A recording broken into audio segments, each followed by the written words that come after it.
ጠንካራ ማትሰበር ጀግና እንድትሆንልኝ ነው የምፈልገው። እሺ እንደ እናት ደግሞ የልጁን ጸባይ ሁሉ የሚችል እኔ የምነግርህን ሁሉ ስማ። እዚህ ምድር ላይ የማንቀበላቸው እውነታዎች አሉ። ማንም ሞትን አይፈልግም። ሞት ባይኖር ደግሞ ፍቅር አይኖርም። አየህ፣ አንዳንዴ ራሱ ወዳድነት ይመስለኛል ሰው እንዳይሞት ማሰብ። ከአንተ በምፈልገ ጊዜ እሺ ናበቃው ሰደኝ። ትዕግስቱን ስጠኝ። የዛች የጣረ ሞት እህት የልጅ ልጅ እዚህ ተቀምጣለች። የሆነ ደስ የሚል ስም ነው ወንድሜ። ዛሬ ብዙ ስም እየነገረኝ ነው። ማንሽ ደግሞ የተረገመችው አለች?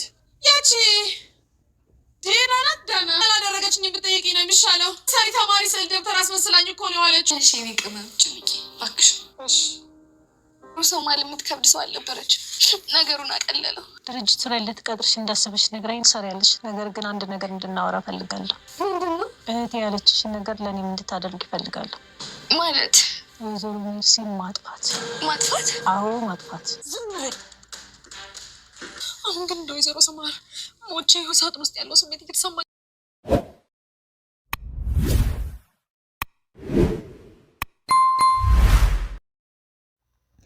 ወይዘሪት ሜርሲ ዳናንን በማታለልና ነይ አብረን እንጫወት በማለት እንግዲህ ካበለ ከሆነ ላይ ወርውራት ነበረ።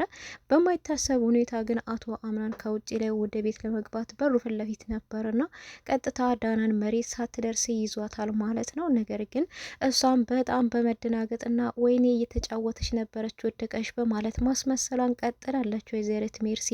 ይህንን ነገሮች ደግሞ እያንዳንዱን የአምናን አክስት እየተከታተለች ትገኛለች ማለት ነው።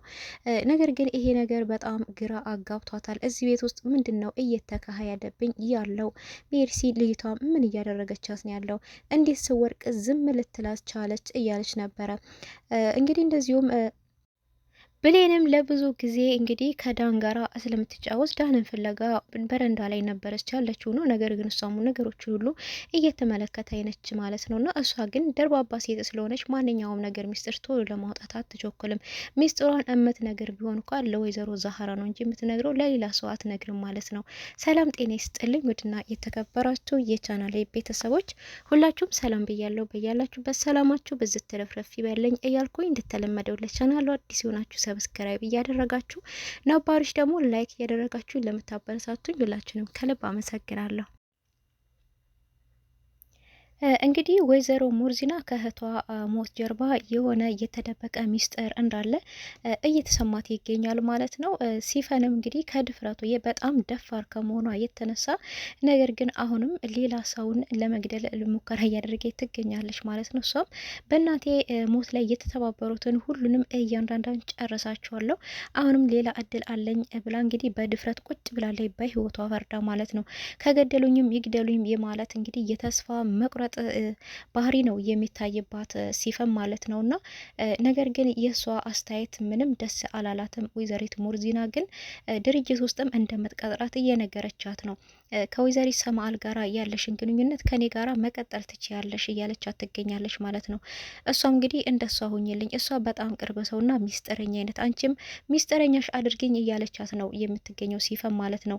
ሲፈን እንግዲህ ወይዘሮ ሙርዚና ሚስጥረኛዋ አደረገቻት ማለት ቤቱን በቁጥጥር ውስጥ አዋለች ማለት ነው። ወይዘሮ ሙርዚና ግን በጣም ሲሪየስ እና በጣም በኃይለኛ ሰው ናት እንደምናያት ማለት ነው። በጣም ሀርድ ናት። ለሁላቸውም ፊቷን እየሰጠች አይደለም። ነገሮችን የእህቴን ገዳይ ማን ነው የሚለው ነገር እንግዲህ በራሷ መንገድ ለማጣራት እየሞከረች እያንዳንዷቸውን ሰው በእጆቿ ውስጥ አስገብታለች ማለት ነው። ወይዘሮ ሙርዚና ግን አንድ ቀን ከዛ ከተነሳች ሁሉንም ፈረጥረጥ ነው የምታደርገው ማለት ነው። እና ሲፈን ግን በጣም ድፍረት አብዝታለች ማለት ነው። ሜርሲ እንግዲህ ሀሳቧ ምንድን ነው? በፊትም ሲፈን ቀደመቻት እንጂ ሲፈን ባትቀድማት ሜርሲ ራሷ ወይዘሮ ሰማለን ልታሰናብታት መስመር ላይ ደርሳለች ማለት ነው። እንደውም ሲፈን ራሱ ስለቀደመቻት በጣም እየተቆጨች ነው ያለችው ማለት ነውና እንግዲህ እሷ ሀሳቧ ምንድን ነው? ይሄንን ንብረት መቆጣጠር፣ ያንን ቤት መቆጣጠር፣ በቁጥጥሯ ስር ለማዋል ነው ማለት ነው። ወደዛ ቤትም ስትገባ በጀመራም አመጣጧም ወይዘሮ ሰማሪ እንደምንም ብዬ አሰናበታታለሁ እቺ የስኳር በሽተኛ እያለች እንግዲህ ነበር የመጣችውና አንድ ቀን አሰናብታታለሁ፣ እሷ ትሄዳለች። ይህንን ንብረት ደግሞ የምቆጣጠረው እኔ ነኝ። እንደዚሁም ለአምናን የቅርብ አክስቱ እኔ ብቻ ነኝ፣ ሌላ ዘመድ የለውም በአባቱ በኩል። ስለዚህ እኔ ነኝ ይህንን ቤት ይህንን ንብረት የምቆጣጠረው ብላ ነው እንግዲህ አመጣጧ።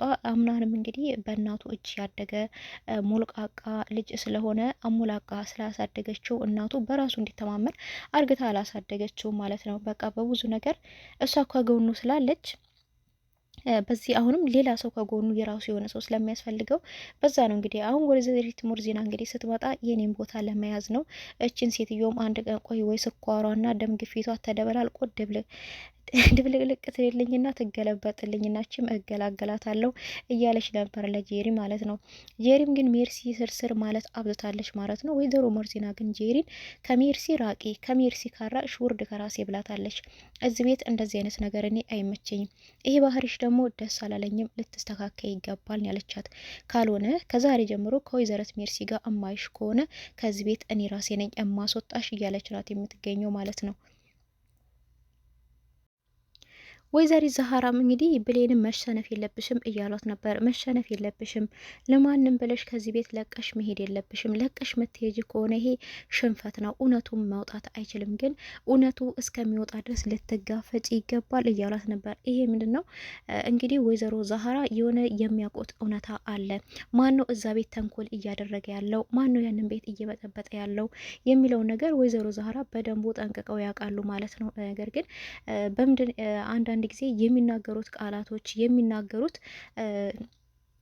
የሚናገሩት አስተማሪ እንግዲህ ታሪኮች ራሱ ከዛ ቤት ጋራ የተያያዘ ነው ማለት ነው። ከዚህም በፊትም ለቢሌን እንግዲህ አንዳንድ ታሪኮችን አስተማሪ የሆኑ ታሪኮችን ሲነግሯት ከዛ ቤት ጋራ የተያያዘ ነው። እንደዚህም እንግዲህ ዳንም የሆነ የምታውቂው ደስ የሚል ታሪክ አለ ብላኛለች ብሌን ልትነግሪኝ ይገባል ብላት ነበር። እና እሷ እንግዲህ ምን ችግር አለው ልጄ ሞልቶ ከተረፈ ታሪክ ደግሞ እያለች እንግዲህ የሆነ ደስ የሚል ታሪክ እየነገረቻት ነበር። እሱም እንግዲህ እናቱ የሞተችበት ልጅ እንዳለና ለታማኙ ውሻ ትቶት ወደ እርሻ እንደሚሄድ ከእርሻ ሲመለስ ግን ያ ታማኙ ውሻ አፉ ደም በደም እንደቦካ ይመለከታል። ያ ታማኙ እንግዲህ ገበሬውም ወይኔ ልጄን በልቶ ነው አይደለ ይሄ ውሻ በማለት ውሻውን ደብድቦ ገደለው።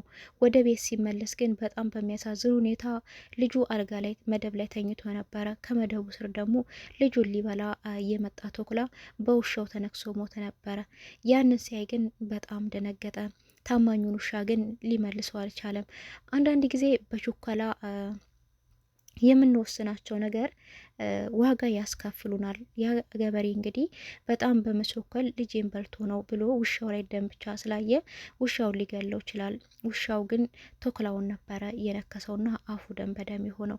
ልጁ ምንም አልሆነም ነበረ። ታማኙን ውሻ መመለስ አልቻለም። አየሽ ልጄ አንዳንድ ጊዜ በችኮላ የምናደርጋቸው ነገሮች ዋጋ ያስከፍሉናል። ካደረግነው በኋላ ደግሞ ብንጸጸትም መመለስ አንችልም እያለች ለዳን እየነገረቻት ነበር። ይሄ ነገር እንግዲህ ማንን ነው የሚመለከተው? በይበልጡ እንግዲህ የሚመለከተው አምናንን ነው።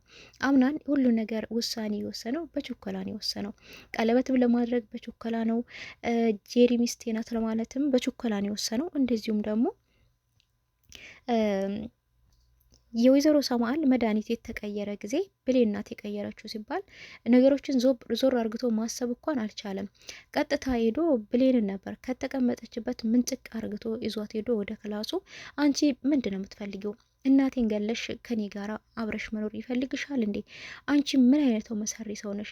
እኔ ባመንኩሽ እናቴን ለመግደል ትሞክሪያለሽ? በማለት በጥፊ ነበር ድርግም ያደረገባት። እሷ ግን አምናን በፍጹም እኔ ይሄን አደረግኩትም ግን ደግሞ አንድ ቀን እውነቱን ትደርስበታለ። እኔ ወይዘሮ ሰማል እንግዲህ ምን አገኛለሁ አምናን እኔ በፍጹም አላደረግኩትም እያለች እንግዲህ ዝቅ ብላ እያለቀሰች ነበረ። ያን ጊዜ እንግዲህ ተንኮለኞቹ ጄሪና ሜርሲ ተደብቀው ተንሿከው እንደ ክፉ ጎረቤት እያዳመጧቸው ነበረ። እያዳመጡ ያሉት ምን ይፈጠራል፣ እውነቱን ትናገር ይሆን፣ የሆነ የሚደርስበት ነገር አለ ይሆን በማለት እንግዲህ ተደብቀው እያዳመጡ ነበረ። ነገር ግን ያን ሁሉ የምትከታተል ወይዘሮ ዛህራ እውነቱን ታውቋለች። ፈረጥ አርግታ ይሄ ነው ብላ ባትናገርም እንግዲህ ወይዘሪት ዛህራ ምንድነው ያለችው ለአምናን? አምናን ሁሉንም ነገር አንድ ቀን ትደርስበታለህ እውነታውን። ነገሮቹ ሁሉ አንተ እንደምታስባቸው አይደሉም። አንተ ነገሮችን አዙረህ አላየሃቸውም። ቀጥታ እነሱ ያሉትን ብቻ ይዘን ሄድከውና ልጄ ግድ የለህም እኔ ትንሽም ቢሆን እበልጥሃለሁ፣ አሳድጌሃለሁ፣ ባልወልድህም ልጄ ነክ እናትህ ነኝ እና አንድ ቀን እውነታውን ትደርስበታለህ ነው ያሉት እንግዲህ ማለት ነው። እዛ ቤት ሁላቸውም የተሰበሰቡት ጥቅመኞች ብቻ ናቸው። ሜርሲ አክስቱ ብትሆንም በወንድሟ ልጅ ባትደራደርም በወንድሜ ልጅ አልደራደርም ብላለች። እውነት ነው፣ አትደራደርም በወንድሟ ልጅ በአምናን ማለት ነው። ነገር ግን እሷም ጥቅም ፈላጊ ናት ማለት ነው። ጄሪም ጥቅም ፈላጊ ናት። ሳታረግዝ እንግዲህ አርግዥ ያለው እያለችው ነው። አርግዥ ያለው ያንተ ልጅ በሆዴን ያለው ልትንከባከበኝ ይገባል እያለችው ነው። እሱ ግን የምንከባከባት አንድ እናቴ ነበረች፣ እሷንም ሳልንከባከባት ሞት ወስዶብኛል። እናቴን ያልተንከባከብኩ አንቺን እንድንከባከብሽ ትፈልጊያለሽ እንዴ ነበር ያላትና እሷም እንግዲህ ግዴታ ነው። አዎ በወደህ ያለው እኮ ልጅህ ነው፣ ያንተ ልጅ ተሸክም ያለው ስለዚህ ጊዜ ልሰጠኝና ልትንከባከበኝ ግዴታ ነው ነበር ያለችው። እሱም እናቴ ወልዳ ያሳደገችኝ እናቴ እያልተናገረችኝን አንቺ እንዴት ነው የልብ ልብ ተሰምቶሽ የምትናገሪኝ በማለት ነበር በጽፊ ድርግም ያደረገባት። ነገር ግን እሱ እንዲያባብላት ብላ እንደ ሕፃን ልጅ ለማለቃቀስ ብትሞክር ጅንን በማለት እንግዲህ ጄሪ ይቅርታ ተናድጄ ነው ነበር ያላትና እሷ ምን ምርጫ ስለሌላት እንግዲህ አዎ እሺ ምንም አይደለም ችግር የለውም ይቅርታ አድርጌልሃለሁ አልተናደድኩብህም ነበር ያለችው። ምንም አማራጭ ስለሌላት ባትናደድ ችግር የለውም ብትል ነው የሚሻለው። ነገር ግን በውሸት ልጅ ያስኩት ልጅ በወደ ያስኩት ያንተ ልጅ ነው በማለት እሱን ለማስተባበል ወይ ደግሞ የእሱን ንብረት ሙሉ በሙሉ ለመቆጣጠር ወደ ራሷ ለማዞር ነው ይህን ሁሉ ነገር እያደረገች ያለችው ማለት ነው።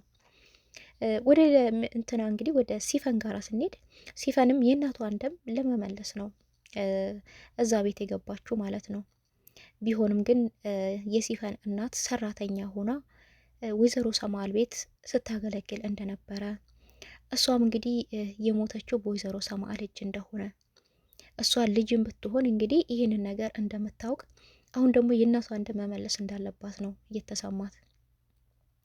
እንግዲህ የዳፍኔን ልጅ ነኝ ስትላት ሜርሲም በጣም ደንግጣለች። ስለዚህ ይህን ሚስጥር ሜርሲም በደንብ ጠንቅቃ ታውቀዋለች ማለት ነው። ስለዚህ ሜርሲም አንድ ቀን አይቀርላትም። ምክንያቱም ወይዘሪት ሞርዚና ሜርሲንም እንድታሰናብቻት እፈልጋለሁ ብላታለች ማለት ነው። እንግዲህ ሲፈን ሜርሲ ለማሰናበት ስትሞክር ሜርሲ ደግሞ የእሷ ሚስጥሮች ሁሉ ዝርዝር አርግታ የዳፍኔ ልጅ ናት ብላ እንግዲህ ለወይዘሪት ሞርዚና መናገሩ አይቀርም። ስለዚህ ወይዘሪት ሞርዚና ቀጥታ የእህቷን ገዳይ ትደርስበታለች ማለት ነው። ሲፈን በሞርዚና ሀሳብ እንግዲህ እየደነገጠች ብትመስልም ውስጧ ግን ያው እሺ አደርገዋለሁ ይመስላል። ምንም መልስ አልሰጣችም፣ ደንግጣለች፣ አንገቷን ደፍታለች። ሜርሲ ማሰናበት አለብሽ፣ ማስወገድ አለብሽ ስትላት ነገር ግን እሷ ሚስጥሯን ይዛባታለች። የያዘችው ሚስጥር አለ። ያ ሚስጥር ደግሞ ይሄ ሚስጥር ወጣ ማለት ደግሞ ከዛ ቤት ራሱ ሲፈን የራሷ ህይወት ራሱ ከዛ ቤት መውጣቱ ለሷ ከባድ ነው የሚሆነባት ማለት ነው። ቢለው ደስ የሚለው እንግዲህ ምንድነው እሱ ማንኛውም ሰው በልጅ ማሰር እንደማይቻል ነው። ጄሪ ምንም አርግዥ ያለው ብትለውም ግን ምንም አይነት የተለወጠ ስሜት ምንም አይነት ደስታ በፊቱ ላይ አይታይም አምናን ማለት ነው። ይልቁንም የእሱ ፊት የሚፈካውና ደስ የሚለው ፈገግታ ፊቱ ላይ የሚታየው ብሌንን ሳይ ብቻ ነው። ብሌንም ፈገግ የምትለው እሱን ስታይ ብቻ ነው። እንግዲህ ዳን እነሱ ሁለቱን ለማጣመር በጣም እየጣረች ትገኛለች። ያቺ ቆንጅዬዋ ልጅ ከእሷ ጋር ነው መጫወት የምፈልገው ታምራለች ደግሞ እያለችው እንግዲህ በተደጋጋሚ ላምናን እየነገረችው ነው። እሱም እንግዲህ እንደሚወድ በደንብ ስለሚወዳት በቃ ከፊቱ ዞር ስትል ራሱ ብሌንን አላየሻትም ዛሬ እያለ ይጠይቃት ነበር። እሷም አለች ደግሞ እኮ ቆንጅዬ ናት ብትለው ኧረ ታምራለች እንዴ ነው ያላት።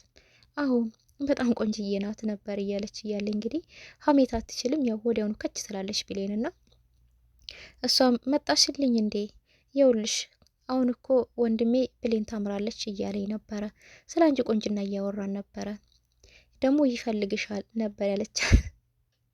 ለማጣበስ ያላት ሙከራ የሚገርም ነው። እንግዲህ እሷም አቤት አምራን ነበር ያለችውና አይ ስትቀልድ ነው እኔ ያልጠራውሽም ነበር ያለው። በዛን ጊዜ ነበረ ዳንም እንግዲህ በሉ ቀሪው ጊዜ እናንተ ነው በማለት ብድግ ብላ የወጣችው ማለት ነው። በዛ መካከል ነበረ ወይዘሮ ሞርዚና ክፍል ሻንጣ ቦርሳ ሊበረብሩ ጄሪና ሜርሲ የገቡት ማለት ነው። እነሱ እዛ ተደብቀው እንዳሉ ግን በደንቡ ተመልክታቸዋለች የዞሮ ሙርዚና። ለዚህ ነው ቃላቶቹን ራሱ አጠር አጠር አድርጋ የተናገረችው እንጂ ብዙ ሚስጥር ነበር ልታወራው የገባችው። ነገር ግን እነሱ እዛ መሆናቸውን ስላየች ነገሮችን አሳጥራ ከጎንህ ነኝ፣ አይዞክ፣ ምንም አይሰማክ ያለችው ማለት ነው። ዲር ዲራማ እንግዲህ ደስ የሚልና አስተማሪ ብዙ ቁም ነገር ያለው ዲራማ ነው ማለት ነው። እንግዲህ ቀጣይ ዲራማ ምን ይሆናል የሚለውን እጅላችሁ አመመጣ ይሆናል። እስከዛው ድረስ ቸር ሰንብቱልኝ። አመሰግናለሁ።